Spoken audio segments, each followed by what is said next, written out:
Hello बच्चों, कैसे हैं आप सब? अच्छे से। तो आज हम पढ़ेंगे बच्चों आवेश का क्वांटीकरण। अब तक के मेरे लेक्चर्स में मैं आप लोगों को आवेश के गुणधर्म, आवेशन की विधियाँ, आवेश के प्रकार, आवेश के मात्रक, आवेश से संबंधित जितनी भी छोटी छोटी चीज़ें जो थी मैं आपको बता चुका हूँ। ठीक है। लास्ट लेक्चर में हमने आवेश के गुणधर्म पढ़े थे। ठीक है। और आवेश के गुणधर्म जो पढ़े थे बच्चों, उनमें लास्ट प्रॉपर्टी जो बची हुई थी आवेश का क्वांटीकरण। ठीक है। तो आज हम क्या पढ़ेंगे? Quantization of charge. आप इन लेक्चर्स को अच्छे से पढ़ते चलिए, सुनते चलिए, और अगर आपको कोई प्रॉब्लम आती है तो आप कमेंट बॉक्स में कमेंट करके मुझे बता सकते हैं कि सर हमें ये प्रॉब्लम आ रही है। लेकिन आपको एक बात का बिल्कुल विशेष रूप से ध्यान रखना होगा कि आप इन लेक्चर्स को कंटिन्यू देखते रहिए। अदरवाइज अगर आप एक भी लेक्चर को स्किप कर देते हो तो आपको आगे का लेक्चर समझ में नहीं आता है। ठीक है। तो टाइम वेस्ट नहीं करते हुए हम स्टार्ट करते हैं आज का लेक्चर। तो देखिएगा बच्चों, क्वांटाइजेशन ऑफ चार्ज। आवेश का क्वांटीकरण क्या होता है? मान लीजिए ये कोई वस्तु है मेरे पास, ए वस्तु। ठीक है। अगर ये कोई ए वस्तु है और मान लीजिए ये कोई मेरे पास दूसरी वस्तु है, बी वस्तु। अगर मैं इन दोनों वस्तुओं को रगड़ता हूं फॉर एग्जांपल, तो रगड़ने पे क्या होगा बच्चों? इलेक्ट्रॉन ट्रांसफर होंगे। अब ये आप लोगों को पता है, जिन लोगों ने मेरा प्रीवियस लेक्चर देखा है अच्छे से, उनको पता है कि जिस वस्तु की इलेक्ट्रॉन एफिनिटी यानी कि इलेक्ट्रॉन बंधुता यानी कि इलेक्ट्रॉनों को आकर्षित करने की प्रवृत्ति जितनी ज्यादा होगी, इलेक्ट्रॉन उसी में ही एंटर करेंगे। ठीक है। मान लीजिए ए वस्तु से इलेक्ट्रॉन चले गए और कहां चले गए? बी में चले गए। तो मैंने बोला कि मान लीजिए बच्चों एक इलेक्ट्रॉन चला गया। ठीक है। किसी ने कहा सर एक क्यों चला गया? दो चले गए। मैंने कहा भाई दो ले लो। ये एक इलेक्ट्रॉन, मैंने कहा भाई दो इलेक्ट्रॉन। किसी ने कहा सर तीन चले गए। मैंने कहा भाई तीन इलेक्ट्रॉन। मान लीजिए चार चले गए तो चार इलेक्ट्रॉन। पांच चले गए तो पांच इलेक्ट्रॉन।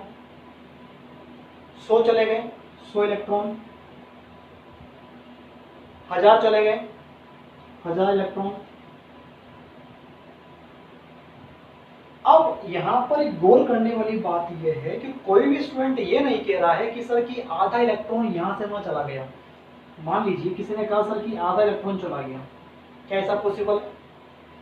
हमें अंदर से वो फीलिंग ही नहीं आ रहा है जिसमें हम लोग कहें कि सर आधा इलेक्ट्रॉन चला गया, या मान लीजिए 1.5 इलेक्ट्रॉन यहां से ए वस्तु से बी वस्तु में चला गया। इसका मतलब ये होगा कि किसी भी वस्तु से अगर इलेक्ट्रॉन स्थानांतरित होता है तो इलेक्ट्रॉन जो स्थानांतरित होगा बेटा, वो एक पूर्ण संख्या के रूप में स्थानांतरित होगा, एक इंटीजर रूप में स्थानांतरित होगा। 1 2 3 4 5 6 7 800 500 1000 2000, ठीक है, लाख करोड़ कहीं तक चले जाइए, बस इंटीजर होना जरूरी है। ठीक है। फ्रैक्शन फॉर्म में हमारा इलेक्ट्रॉन ट्रांसफर नहीं होगा। आगे बात समझ में? फॉर एग्जाम्पल आप लोग किसी शॉप पे जाते हो, शॉप पे कहते हो कि भैया एक मार्कर देना, या 2 मार्कर देना, या 3 मार्कर देना। क्या कोई कहता है सर 4.5 मार्कर देना? 4 तो पूरे दे दो, एक आधा काट के दे दो। यानी फिक्स्ड अमाउंट क्या होना चाहिए? फिक्स्ड होना चाहिए। क्वांटीकरण का मतलब ही वही होता है, the amount should be fixed. यहाँ पर हमारा जो इलेक्ट्रॉन है, इलेक्ट्रॉन की जो संख्या यहाँ पर स्थानांतरित हो रही है एक वस्तु से दूसरी वस्तु में, वो एक इंटीजर फॉर्म में स्थानांतरित होनी चाहिए। 1 इलेक्ट्रॉन 2 इलेक्ट्रॉन 3 इलेक्ट्रॉन, ऐसे फ्रैक्शन में या फिर दशमलव में इलेक्ट्रॉन स्थानांतरित नहीं होगा। और इसी प्रॉपर्टी को कहते हैं बच्चों आवेश का क्वांटीकरण। ठीक, लिखते हैं अपन।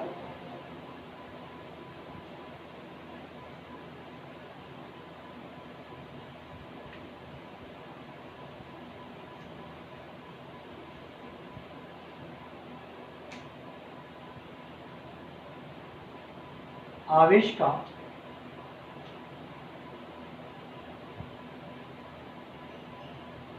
क्वांटीकरण से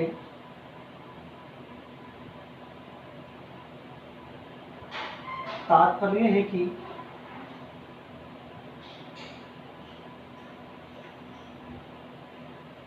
इलेक्ट्रॉन की पूर्ण संख्या ही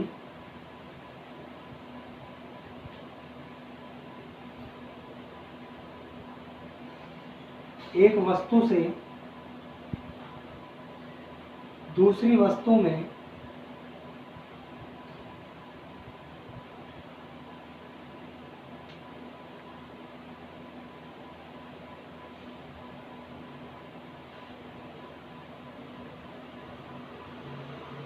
स्थानांतरित हो सकती है।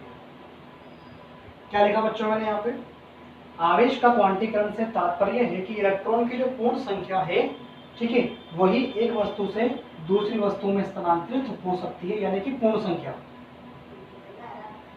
ठीक है बच्चों, पूर्ण संख्या का मतलब मैं फिर बता रहा हूं आपको, एक इंटीजर वैल्यू 1 2 3 4 5 6 50 100 1000 करोड़ लाख, ठीक है, जहां तक आप जाना चाहो, बट एक इंटीजर होना जरूरी है, पूर्ण संख्या होना जरूरी है। फ्रैक्शन नहीं चलेगा। 3/4 निकल गया इलेक्ट्रॉन, गलत। ठीक है, आधा इलेक्ट्रॉन निकल गया, गलत। दशमलव में नहीं चलेगा, 3.5 इलेक्ट्रॉन बाहर चले गए, ठीक है, 6.5 इलेक्ट्रॉन बाहर निकल गए, ऐसा नहीं चलेगा। ये सब क्या है? गलत है। आगे बात समझ में? तो इसी को हम बोलते हैं बच्चों आवेश का क्वांटीकरण। और दिखेगा अभी, अर्थात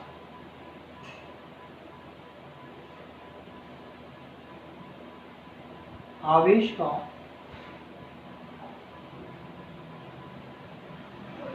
क्वांटीकरण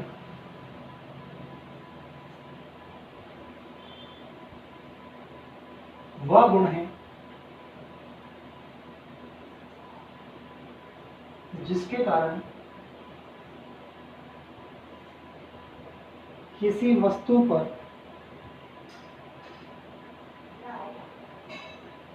वस्तु पर मुक्त आवेश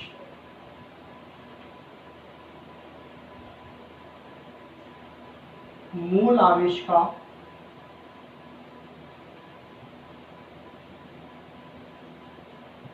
पूर्ण गुणज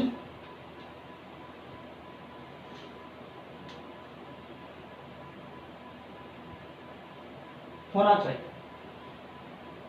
अर्थात आवेश का क्वांटीकरण वह गुण है जिसके कारण किसी वस्तु पर मुक्त आवेश, अंडरलाइन करिए, मूल आवेश का क्या होना चाहिए बच्चों? पूर्ण गुणज होना चाहिए। समझते हैं बात को। यूं समझिए कि इस ए वस्तु से एक इलेक्ट्रॉन चला गया, ठीक है, तो चला गया तो फिर इस वस्तु पर कितना आवेश बचा? मैंने कहा भाई प्लस ऑफ ई। जिस वस्तु में गया वहां कितना आवेश आया? बोला कि माइनस ऑफ ई। इतनी बात समझ में आती है आपको? मान लीजिए ए वस्तु से एक इलेक्ट्रॉन चला गया तो फिर ए वस्तु पर कितना चार्ज बचा बेटा? प्लस ऑफ ई। और यहाँ कितना चार्ज बचा? माइनस ऑफ ई। मैंने कहा मान लीजिए अगर एन इलेक्ट्रॉन चले गए, तो यहाँ कितना चार्ज आएगा? एनी। और यहाँ कितना चार्ज आएगा? Minus of any. तो जरा इस लाइन पर आप लोग गौर करिएगा कि आवेश का क्वांटीकरण वह गुण है जिसके कारण किसी वस्तु पर मुक्त आवेश, ये QA और QB क्या है? मुक्त आवेश। ये बिल्कुल फ्री चार्ज है यहाँ पर, ठीक है, इनमें कोई बाउंडेशन नहीं है, ये बिल्कुल मुक्त आवेश है। तो मुक्त आवेश क्या होता है बेटा? मूल आवेश का पूर्ण गुणज होता है। ये E जो है ना, E, इस E को हम लोग कहेंगे मूल आवेश। मूल आवेश। और ये है आपका N। N है बेटा यहाँ पर एक इंटीजर नंबर, एक पूर्ण संख्या। 0 1 2 3 4 5 6 7 8, ठीक है। कुल मिलाकर के एक इलेक्ट्रॉन जाएगा तो एक प्रोटॉन के बराबर आवेश आया, 2 इलेक्ट्रॉन चले गए तो 2 प्रोटॉन के बराबर आवेश आया, 4 इलेक्ट्रॉन चले गए तो 4 प्रोटॉन के बराबर आवेश आया, और अगर n इलेक्ट्रॉन चले गए तो n प्रोटॉनों के बराबर आवेश यहाँ पर ए वस्तु पर आपको शो होगा। समझ में ये बात आपको? फॉर एग्जाम्पल यहाँ पर अगर 4 इलेक्ट्रॉन चले जाते हैं, तो यहाँ कितना चार्ज आया बच्चों, प्लस का 4e। तो ये 4 क्या है आपका, एक पूर्ण संख्या, और E क्या है आपका, मूल आवेश। तो मैंने आपको जो लिखवाया है बिल्कुल सही लिखवाया है, आप लोग ध्यान से देखिएगा इसको। आवेश का क्वांटीकरण वह गुण है जिसके कारण किसी वस्तु पर मुक्त आवेश, यानी कि QA और QB मुक्त आवेश मूल आवेश का क्या होता है, पूर्ण गुणज होता है। 4e, 3e, 5e, 7e, 8e, 9e, 50e, 100e, 500e, 1000e, 1 lakh e एक पूर्ण गुणज होना जरूरी है। समझ में बात आपको? चलिए,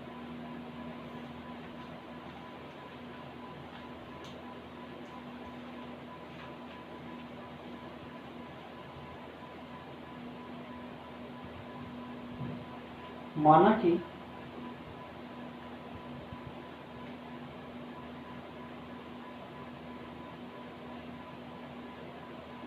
किसी वस्तु पर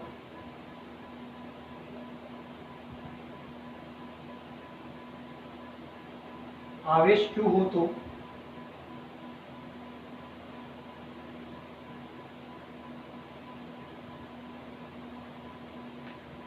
उसे निम्न प्रकार से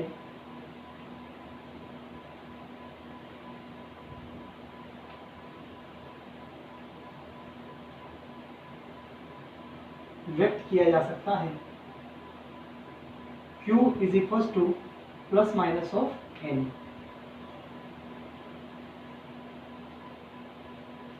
Q is equal two plus minus of N, जहां N क्या है बेटा, एक पूर्ण संख्या, जहां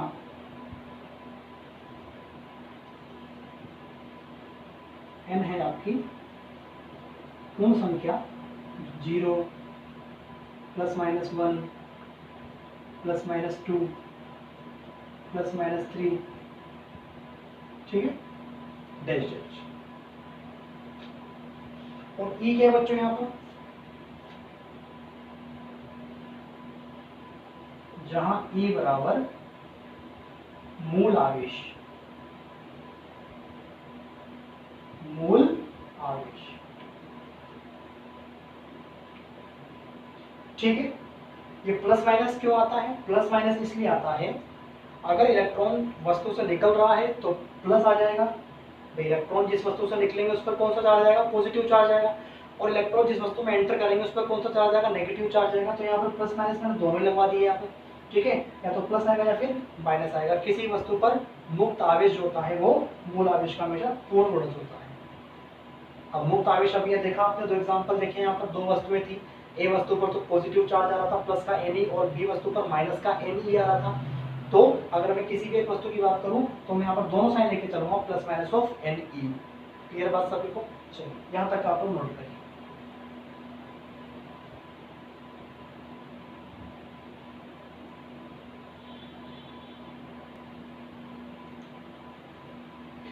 अब सर समझते हैं यहाँ पर अपन ये मूल आवेश का क्या गणित है। जो आप देखिएगा मूल आवेश का गणित क्या है। मूल आवेश,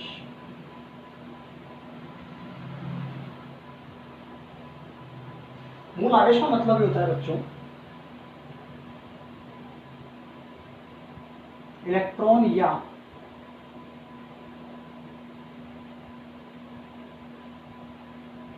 प्रोटॉन के आवेश को मूल आवेश कहते हैं, ठीक है।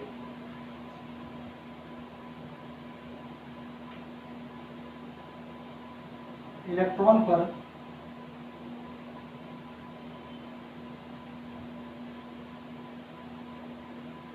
ऋणात्मक आवेश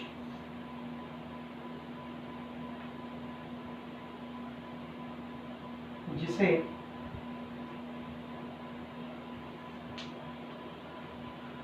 -E से व्यक्त करते हैं,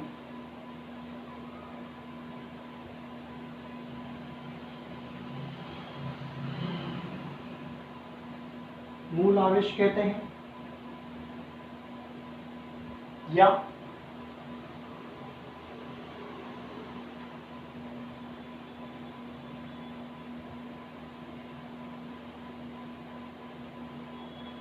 प्रोटॉन पर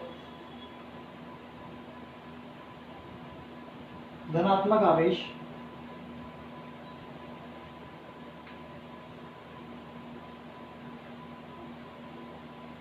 जिसे प्लस ई से व्यक्त करते हैं मूल आवेश कहते हैं।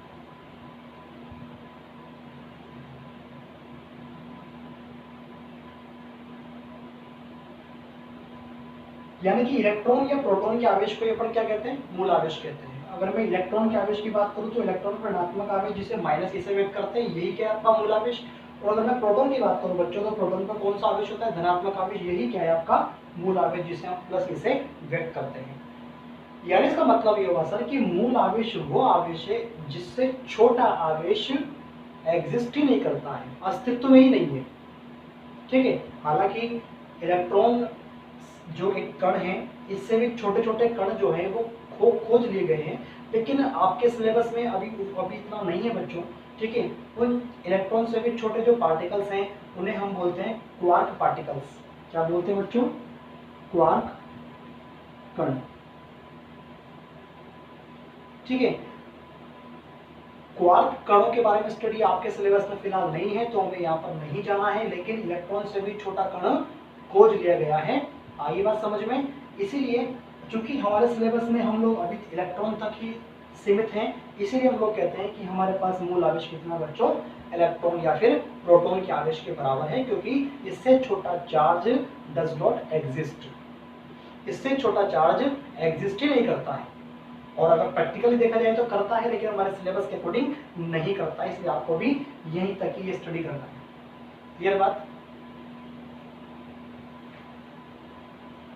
तो कहीं ना कहीं हम लोग इन सब में ये बातें समझ चुके हैं कि मूल आवेश वह आवेश है इस पूरे यूनिवर्स में, पूरे नेचर में, जिससे छोटा आवेश एग्जिस्ट नहीं करता है।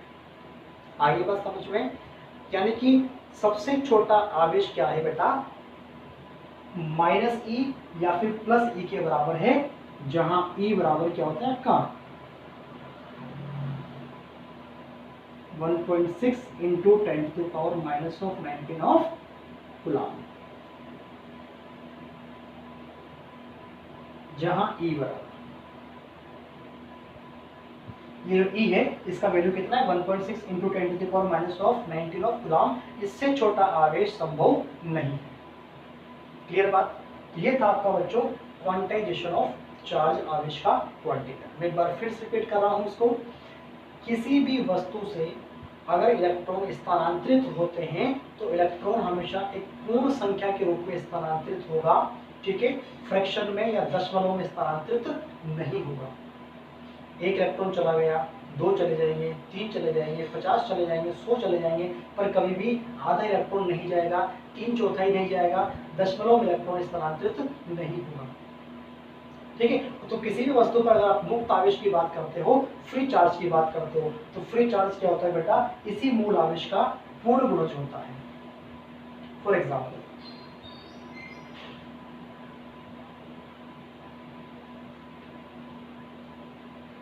ठीक है, एग्जाम्पल देखिएगा आप यहाँ पे।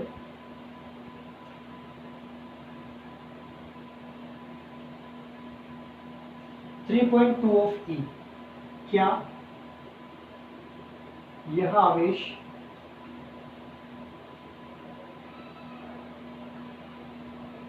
संभव है? 3.2 ऑफ ई आवेश संभव है क्या? डायरेक्टली आपको जवाब नहीं देना है, हमें n की वैल्यू निकालनी है। चूंकि हम लोग जानते हैं Q बराबर क्या होता है बच्चों, प्लस माइनस ऑफ एन। आप n की वैल्यू निकाल लीजिए। अगर n की वैल्यू इंटीजर आ जाती है इसका मतलब ये चार्ज पॉसिबल है, और अगर n की वैल्यू इंटीजर नहीं आती है तो ये चार्ज पॉसिबल नहीं है। डायरेक्ट आप कोई भी दशमलव देख के नहीं बताओगे, समझिए मेरी बात को।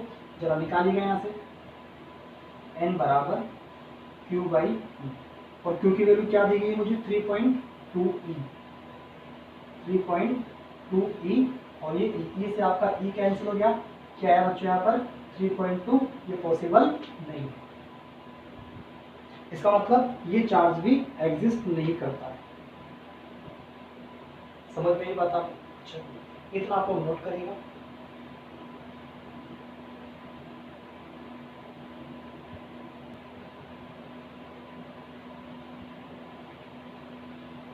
एक क्वेश्चन है बच्चों आपके सामने, क्या किसी वस्तु पर 6.4 इंटू 10⁻⁻⁴ कूलाम आवेश संभव है या नहीं? संभव है या नहीं? किसी को अगर दिख नहीं रहा हो तो मैं इसको थोड़ा बड़ा लिख रहा हूँ, 6.4 इंटू 10⁻⁻⁴ कूलाम।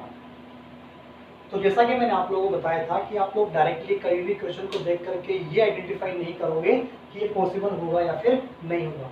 हम पहले क्या करेंगे, यहाँ पे n का वैल्यू निकालेंगे। तो देखते निकालते हैं। चूंकि Q is equal to of n e, n is equal to Q divide by of e. Q का वैल्यू कितना बेटा, 6.4 इंटू 10⁻⁴। ये का वैल्यू कितना है, 1.6 इंटू 10⁻⁻19 ऑफ कूलाम। ठीक है, पॉइंट से आपका पॉइंट कटिंग, ये बची। ठीक है, 4 इंटू 10⁻⁻19 ऊपर जाएगा और ऊपर जाके 19 में से 4 गया तो बचा आपका 15। ठीक है, तो n की वैल्यू कितनी आएगी बच्चों, यहाँ पे 4 इंटू 10⁻15।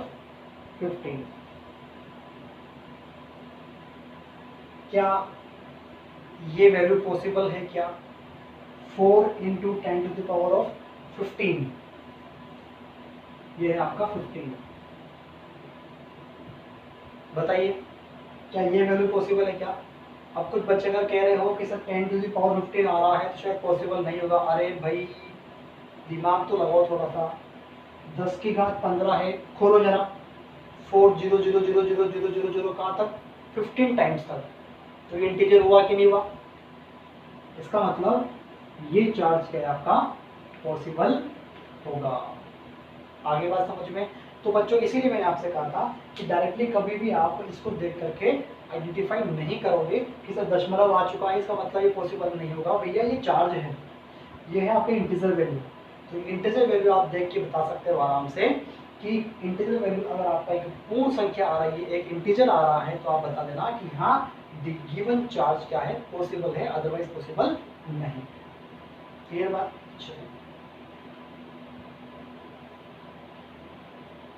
अच्छा, इसको नोट करना है, नोट करिए।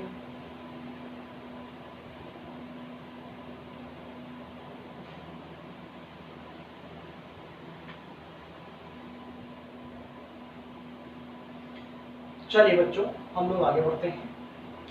अब तक के अब जितने भी टॉपिक्स मैंने आपको पढ़ाए हैं काफ़ी इजीली मैंने आपको उनको एक्सप्लेन किया है, राइट।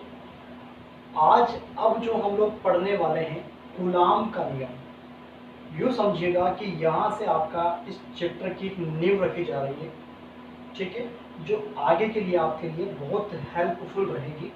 तो प्लीज़ यहाँ से कॉन्सेंट्रेट हो करके बिल्कुल वहाँ लेक्चर पे फोकस करते हुए आप सर इस लेक्चर को समझना। ठीक है बच्चों, तो डालिए आप लोग सब हेडिंग।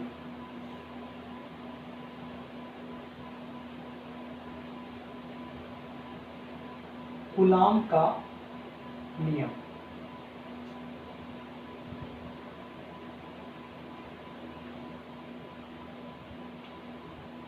कूलॉम लॉ, यही वो टॉपिक है जहां से आपके कंपटीशन, नीट और आईआईटी में क्वेश्चंस बनते हैं, आपके बोर्ड लेवल पर क्वेश्चन बनते हैं। तो प्लीज इसको अच्छे से आप लोग समझिएगा।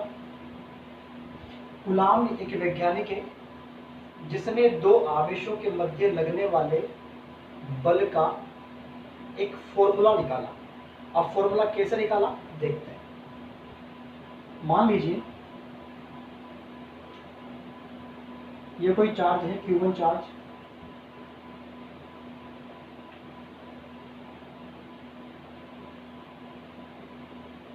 ये कोई चार्ज है Q2, दोनों के बीच की डिस्टेंस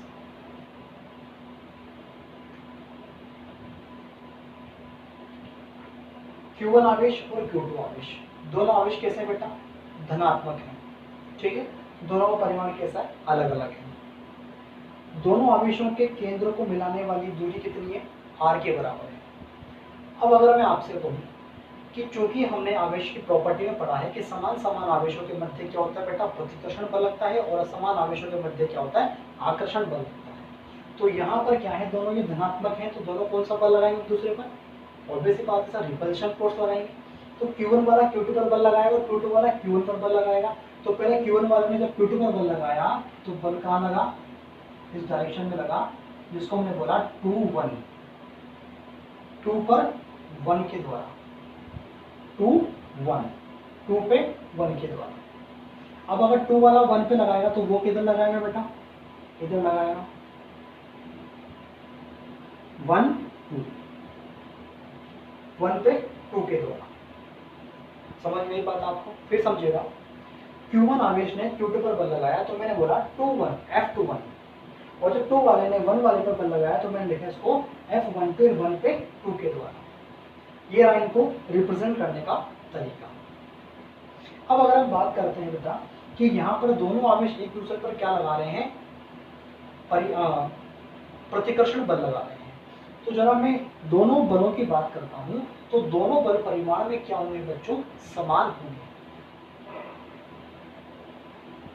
चूंकि F is equal to F21 is equal to F1। यहाँ पर Q1 के द्वारा Q2 पर जितना बल लगाया गया है उतना ही बल Q2 के द्वारा Q1 पर लगाया जाएगा। मैं आपको अभी कुछ समय बाद इस बात की को मैं प्रूफ भी कर दूंगा कि हाँ ये बात बिल्कुल सत्य है। अभी केवल आप इस बात को इतना सा समझ लीजिए कि Q1 आवेश के द्वारा Q2 पर जितना बल लगाया जा रहा है, Q2 द्वारा Q1 पर उतना ही बल लगाया जा रहा है। दोनों बल परिमाण में क्या है बच्चों, समान है। अगर Q1 वाला Q2 पर 4 न्यूटन का बल लगा रहा है तो Q2 वाला भी Q1 पर कितना बल लगा रहा है बच्चों, 4 ही न्यूटन का बल लगा रहा है। क्लियर बात सभी को, परिमाण क्या है दोनों का, मैग्नीट्यूड क्या है दोनों का, समान है, राइट। अब देखिए तो कूलाम ने क्या बोला, कूलाम के नियम के अनुसार दो आवेशों के मध्य लगने वाला प्रतिकर्षण का बल, चूंकि यहाँ तो दोनों समान परिमाण के हैं, साथ में दोनों क्या हैं, धनात्मक आवेश हैं, तो कौन सा बल लगा बेटा, प्रतिकर्षण बल। अगर सर ये दोनों असमान प्रकृति के होते, एक प्लस होता और एक माइनस होता, तो फिर दोनों में कौन सा बल लगता, आकर्षण बल। तो मैं यहाँ पर प्रतिकर्षण और आकर्षण दोनों ही बातें लेके चलूंगा, ठीक है। जरा देखिएगा,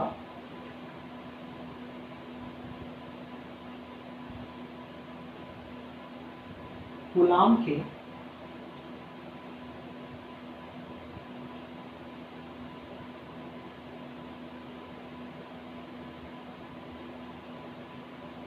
नियम के अनुसार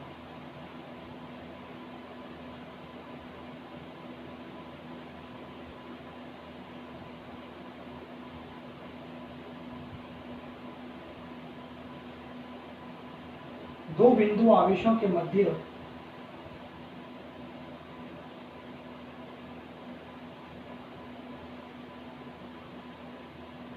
लगने वाला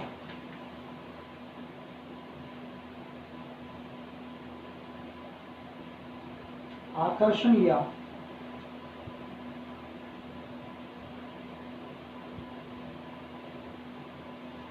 प्रतिकर्षण का बल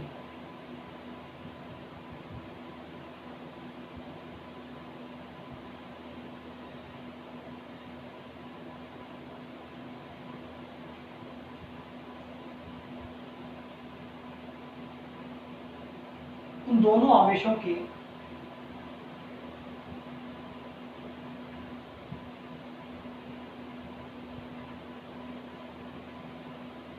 गुणनफल के अनुक्रमानुपाती होता है, अर्थात F proportionally of Q1 Q2, equation number first.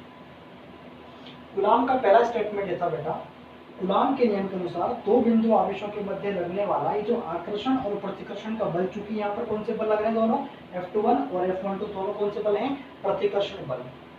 चूंकि यहाँ पर दोनों पॉजिटिव चार्ज हैं, इसलिए क्या लग रहा है बच्चों, प्रतिकर्षण बल लग रहा है। लेकिन अगर दोनों आवेश जो हैं वो असमान प्रकृति के होते, एक प्लस होता एक माइनस होता, तो फिर दोनों में कौन सा बल लगता, आकर्षण का बल। तो मैंने यहाँ पर दोनों बातें लिख दी, आकर्षण या प्रतिकर्षण का बल। उन दोनों आवेशों के गुणनफल के क्या है, अनुक्रमानुपाती। देखो आप Q1 Q2 का मल्टीप्लिकेशन किसके प्रोपोर्शनली है, इस आकर्षण या प्रतिकर्षण के बल। ठीक है,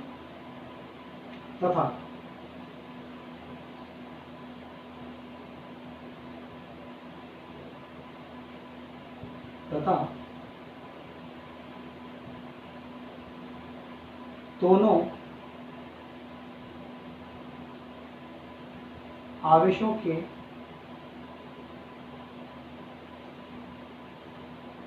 बीच की दूरी के वर्ग के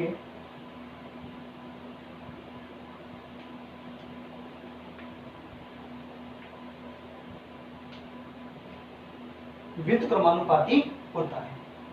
दोनों आवेशों के बीच की दूरी के वर्ग की व्युत्क्रमानुपाती होता है। कौन, यही आपका आकर्षण या प्रतिकर्षण का बल। तो यहाँ पर क्या लिखेंगे, F इनवर्सली 1/r², और आपका इक्वेशन नंबर। तो ये पूरा एक स्टेटमेंट अब निकल के आता है कि आकर्षण या प्रतिकर्षण का बल जो होता है बेटा, दोनों आवेशों के गुणनफल के समानुपाती होता है और उन दोनों आवेशों के बीच की दूरी के वर्ग के व्युत्क्रमानुपाती होता है। क्लियर बात सभी को यहाँ तक। अब हम क्या करेंगे, समीकरण 1 और 2 से।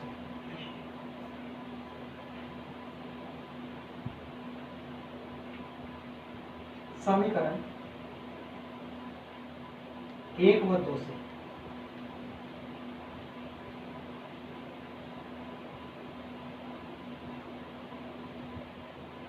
दोनों को आपने से कंबाइंड फॉर्म में नोट कर लिया। समानुपाती का साइन जब हम हटाते हैं तो एक नियतांक लगाते हैं, F is equal to K Q1 Q2 upon R²। Important, जहां की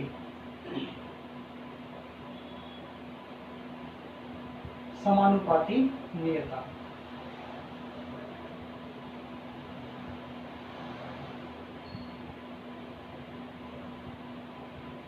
ठीक है बच्चों, तो मैंने इक्वेशन नंबर फर्स्ट और इक्वेशन नंबर सेकंड को मिला करके समानुपाती साइन हटाया, तो एक नियतांक लगा के, जिसे हमने क्या नाम दिया, समानुपाती नियतांक। और भी कई सारी बातें हैं यहाँ पर करने के लिए, फिलहाल आप इतना नोट करेंगे।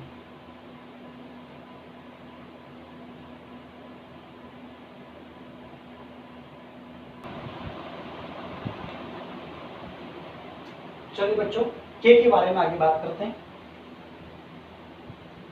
तो के था आपका 1/4πε0 9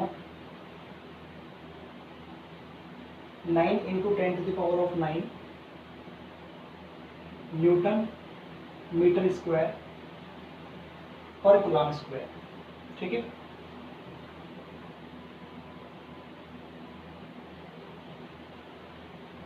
न्यूटन मीटर स्क्वायर पर कूलम स्क्वायर कहां से आया, ये देखिएगा जरा यहाँ पे।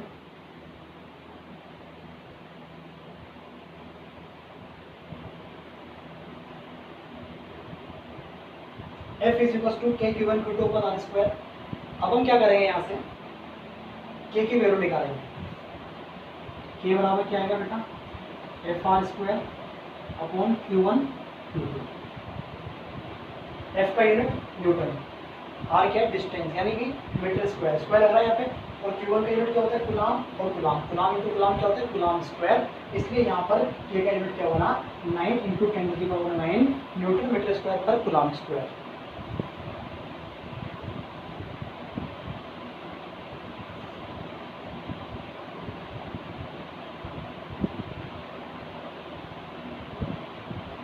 ये सही पद्धति है। ठीक है, जहां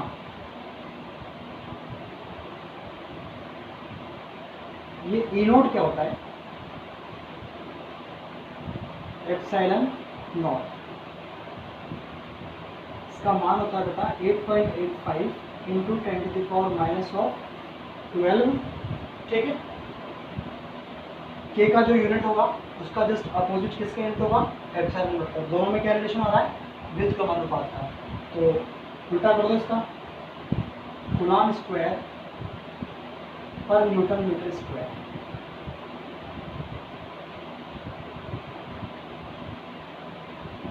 ठीक है बच्चों, एप्सिलॉन नॉट का ये वैल्यू 8.85 इंटू 10⁻⁻12 कूलॉम स्क्वायर पर न्यूटन मीटर स्क्वायर, और इसी को हम लोग बोलते हैं एप्सिलॉन नॉट को निर्वात की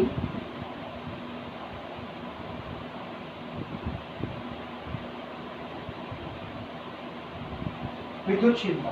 क्या बोलते हैं बच्चों इसे? निर्वात की विद्युतशीलता।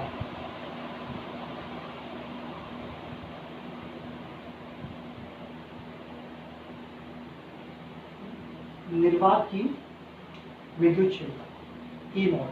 ठीक है, अब इसी को हम लोग लेकर के आगे चलते हैं और बात करते हैं यदि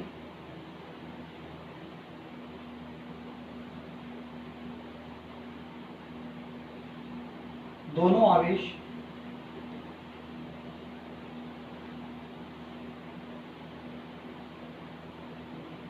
निर्वात में रखे हों तो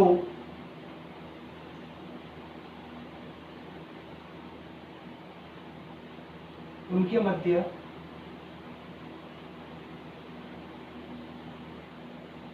लगने वाला बल, निर्वात को हम लोग क्या बोलते हैं बच्चों? वैक्यूम। ठीक है, तो मैं इसको एफ वी से शो कर रहा हूं, 1/4πε0, और ये बनेगा आपका Q1 Q2 divide by R square.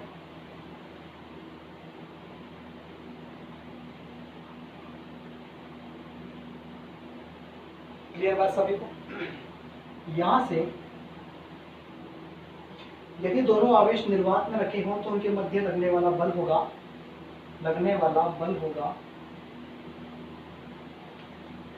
Fv is equal to 1/4πε0, क्योंकि यह है निर्वात की विद्युतशीलता। देखना बच्चों, जैसे आपका मीडियम चेंज होगा, दोनों आवेश अभी कहाँ रखे हैं बच्चों? यहाँ पर निर्वात में रखे हुए, या फिर दोनों में हवा में रखे हुए। ठीक है, इसको निर्वात बोलो या फिर हवा बोलो, बात एक ही है। ठीक है बच्चों, वायु, हवा या फिर निर्वात। तो आवेश अगर निर्वात में रखे हुए तो बल कुछ और लगेगा। अगर मैं आवेशों को उठाकर किसी मीडियम में रख दूंगा, जैसे कोई पानी हुआ, लकड़ी हुआ, ठीक है, किसी मीडियम में अगर मैं रख दूंगा तो बेटा वहां पर आवेश का सॉरी लगने वाला जो बल होगा वो आपका बदल जाएगा। इसका मतलब ये होगा कि कूलॉम बल जो होता है वो माध्यम पर निर्भर करता है। किस पर निर्भर करेगा? वो माध्यम पर। कैसे? वही मैं समझाने जा रहा हूं, देखिएगा। यदि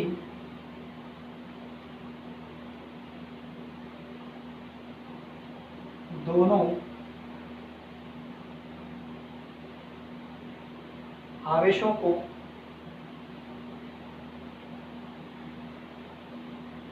किसी माध्यम में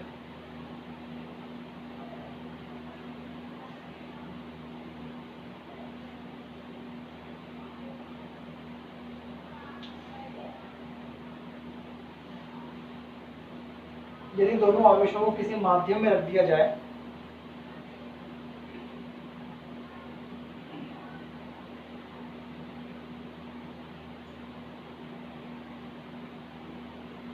तो उनके मध्य लगने वाला बल Fm, मतलब क्या होता है बच्चों? Medium. Fm is equal to 1/4π, epsilon not नहीं आएगा, अब आएगा यहाँ पर E of M Q1 Q2 upon R square. पहले दोनों आवेश निर्वात में थे तो निर्वात की विद्युतशीलता है। अब दोनों आवेश माध्यम में रखे हैं तो फिर माध्यम की विद्युतशीलता आएगी, जहां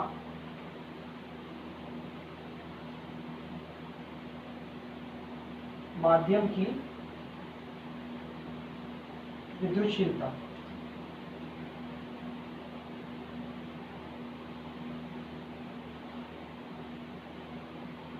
क्लियर बात? इसको इक्वेशन नंबर फर्स्ट डाल दीजिए, इक्वेशन नंबर सेकंड डाल दीजिए। ठीक है बच्चों, एक बार आप इसे नोट कर लीजिए।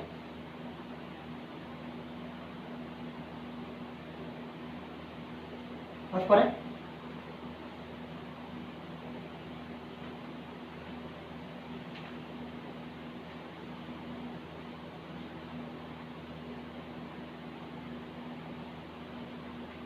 समीकरण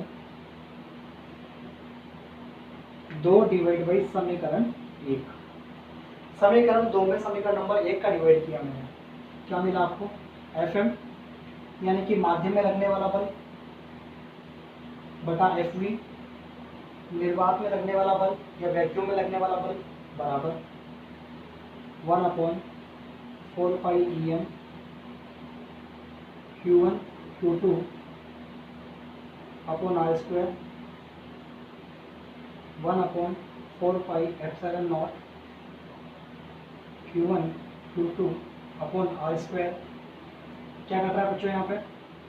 Q1 Q2 R स्क्वायर से Q1 Q2 R square cut गया और 1/4 पाई से 1/4 पाई भी कट गया। क्या बचा? Fm upon Fv is equal to 1/em 1/E। ठीक है, तो यहाँ से क्या हुआ? ए नोट को आप ऊपर ले जाइए, Fm अपॉन Fv ई नोट अपॉन E। ठीक है, यहाँ से इसको पलटी करो, Em को ऊपर ले जाओ और Fv को ऊपर लेके जाओ, Fv अपॉन Fm और ये बनेगा आपका Em अपॉन E नोट।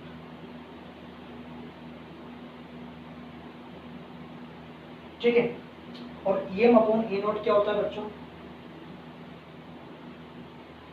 थोड़ा सा मैं रफ कर रहा हूं आगे का।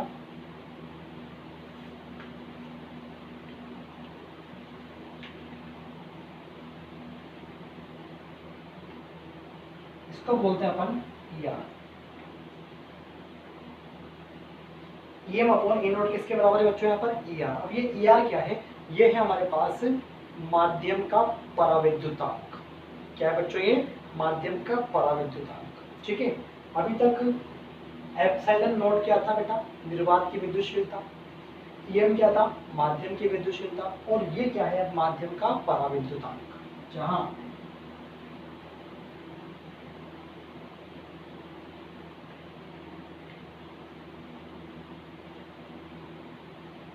माध्यम का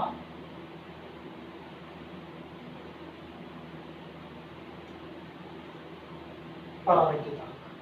क्लियर है बात सभी को? तो सबसे पहले आपने दोनों आवेशों को निर्वात में रखा, आपने ये फॉर्मूला नोट किया, फिर आपने दोनों आवेशों को माध्यम में रखा, फिर आपने ये फॉर्मूला नोट किया और आपने समीकरण 2 में समीकरण 1 का डिवाइड किया, तो कहीं ना कहीं आपको ये मिला। आपने थोड़ा सा इसको रीअरेंज किया। रीअरेंज क्यों किया? क्योंकि मुझे क्या चाहिए था? ER चाहिए था। ER कब मिलेगा? जब माध्यम की विद्युतशीलता और निर्वात की विद्युतशीलता का अनुपात जो होता है वो हमारे पास ER कहलाता है। क्लियर बात सही बच्चों? चलिए, तो यहाँ तक आप लोग नोट करिए।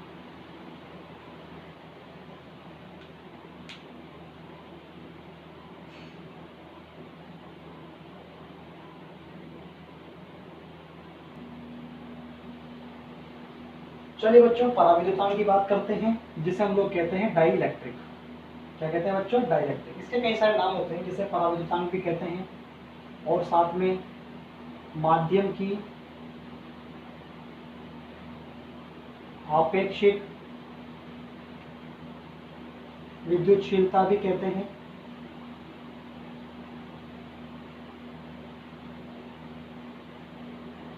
ठीक है, अब ये क्या होता है बच्चों? माध्यम की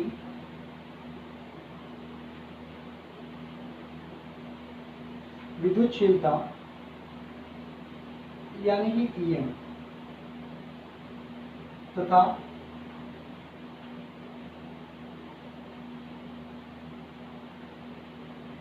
निर्वात की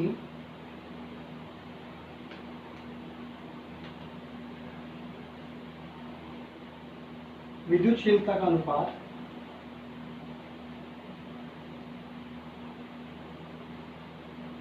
निर्वात की विद्युतशीलता बोले तो E नॉट का अनुपात पराविद्युतांक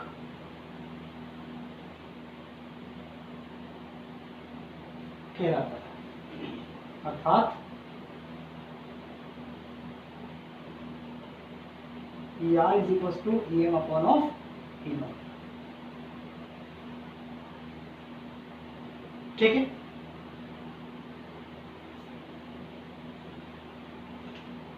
आगे देखो,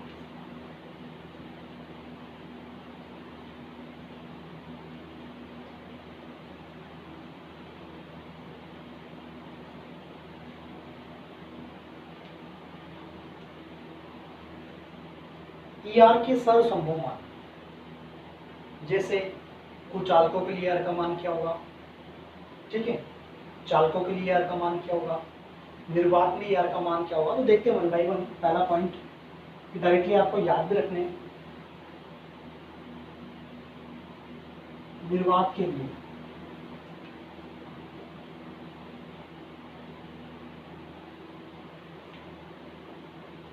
ER कितना होता है बच्चों, 1 होता है। दूसरा, पराविद्युत बोलो या फिर कुचालक,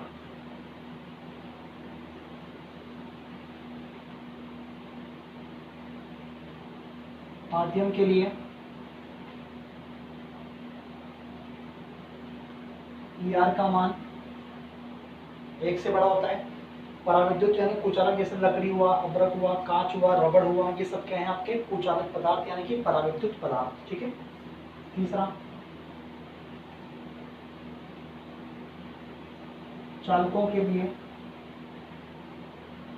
और चालकों के लिए ER का मान क्या होता है बच्चों, इनफाइनाइट।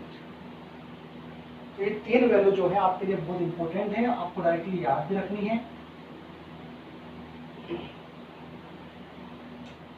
फटाफट से नोट करिए।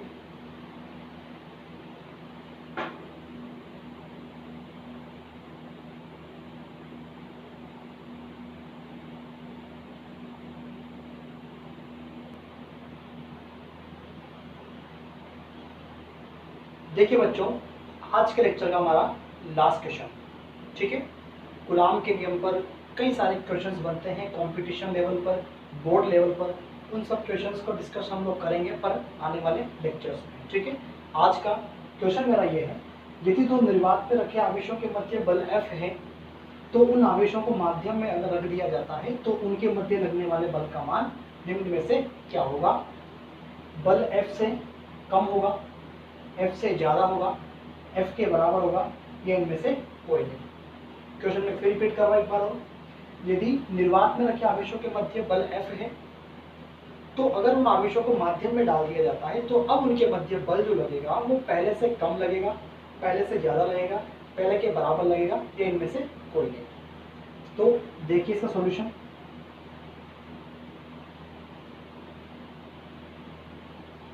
चूंकि अभी हमने पढ़ा है क्या, FV/FM बराबर ER, ठीक है बच्चों। यहां से अगर मैं FM की वैल्यू निकालूं तो वो आता है FV/ER, ठीक है। निर्वात में बल, माध्यम में बल, तो ये क्या है, माध्यम बल तो पूछ रहा है आपसे, FM पूछ रहा है, तो ये निर्वात में बल आपको दिया गया है F का मान, तो यहाँ पर अपन क्या करेंगे, F divide by of ER। अब मेरी बात सुनिए, केवल और केवल निर्वात में ER का मान क्या होता है बच्चों, 1 होता है।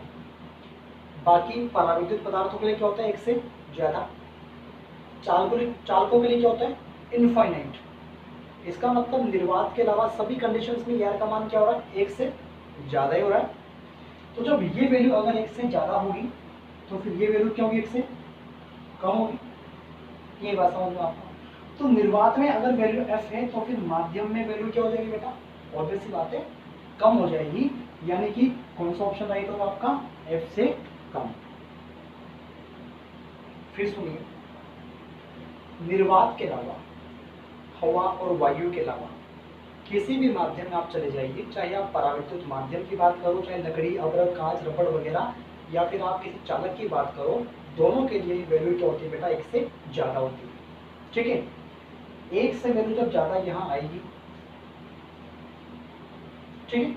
एक से ज़्यादा जब वैल्यू यहाँ पर आएगी तो ये वैल्यू क्या हो जाएगी, एक से कम,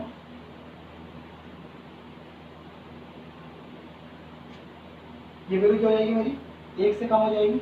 अगर ये वैल्यू एक से कम हो जाएगी तो फिर एफ एन का मान क्या आएगा, एफ से कम आएगा, नहीं आएगा। ठीक है, तो ये था इसका सॉल्यूशन। इसको आप ऐसे भी याद रख सकते हो एक जनरल लैंग्वेज के रूप में कि किसी भी दो आवेशों को निर्वात से उठाकर अगर माध्यम में रख दिया जाता है तो उनके मध्य बल हमेशा घटता है। ठीक है, चलिए ये क्वेश्चन आपका